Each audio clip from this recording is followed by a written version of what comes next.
Siya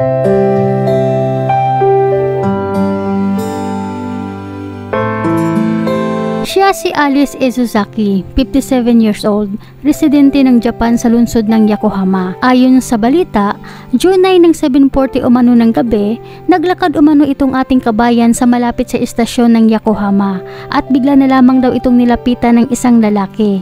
Pinagsasaksak daw ito sa dibdib, likuran at sa iba't ibang bahagi ng katawan.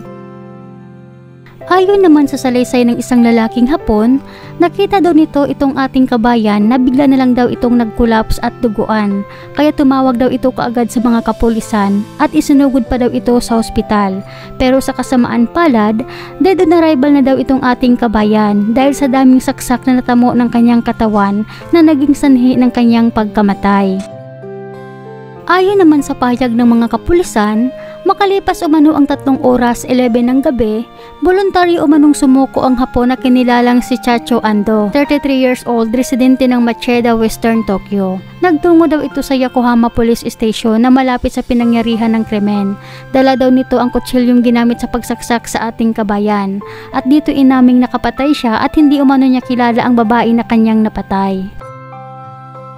Ayon sa investigasyon ng mga kapulisan, napag-alaman umano nila na ang Hapon na lalaki na si Ando na sumaksak sa ating kabayan na malapit sa Yokohama City Station noong June 9 ay naaresto daw ito noong nakaraan taon dahil sa pagtangkang pagpatay sa kanyang ina, na siyang dahilan kung bakit pala siya inilagay sa isang institusyon para sa terapi ngunit pinakawalan kamakailan.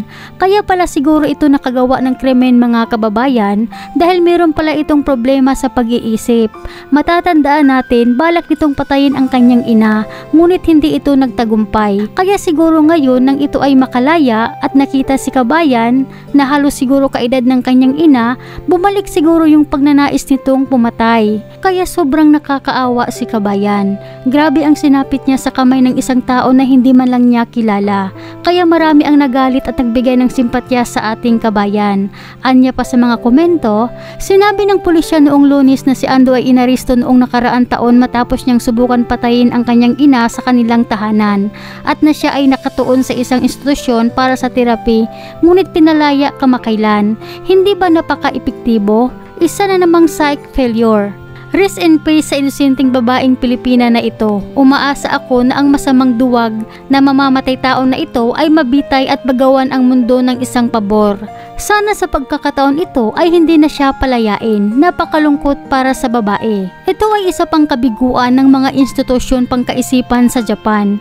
Ang taong ito, tulad ng napakaraming nauna sa kanya, ay hindi na dapat pinalaya pabalik sa lipunan. Ilang inosente pa ba ang kailangan mamatay? Wika ng mga netizen. Kaya mag-ingat kayo, mga kababayan, sa mga nakakasalamuha ninyo sa daan.